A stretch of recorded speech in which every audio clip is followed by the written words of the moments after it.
আমি সারা দেশব্যাপী গত 1 বছর থেকে বলছি, সমস্ত রাস্তা বাঁধে দুপাশে, নদীর পাড়ে, খালের পাড়ে ফলের গাছ লাগান। এরকম ভাবে সারা বাংলাদেশ ব্যাপী যদি ফলের গাছ লাগানো হয়, আম গাছ, কাঁঠাল গাছ, যা খুশি লাগান। একদিকে যেমন আপনাদের পুরানি কাঠের চাহিদা মিটবে, অন্যদিকে আপনারা বিপুল পরিমাণে ফল উৎপাদন করতে পারবেন। আমাদের হিসাবে এরকম ভাবে ফল উৎপাদন করলে বছরে প্রায় 2000 কোটি টাকার অতিরিক্ত ফল উৎপাদন করতে পারবেন।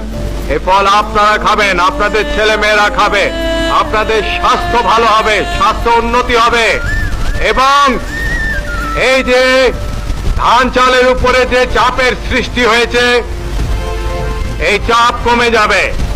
আপনারা অনায়াসে ধান চালে স্বয়ং সম্পূর্ণতা অর্জন তো করবেনই, বরঞ্চ অতিরিক্ত উৎপাদন করে বিদেশে রপ্তানি করতে পারবেন।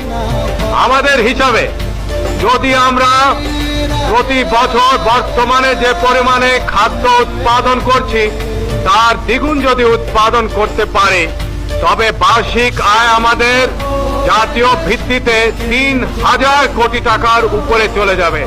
তখন আর আমাদের কারো মুখাপেক্ষী হতে হবে না, ভিক্ষা করতে হবে না অন্য দেশের কাছে। এখন আমাদেরকে খাদ্য উৎপাদন দ্বিগুণ করতে হবে, সারা বছর ব্যাপী চাষাবাদ করতে হবে, প্রত্যেক ইঞ্চি জমিতে চাষাবাদ করতে হবে।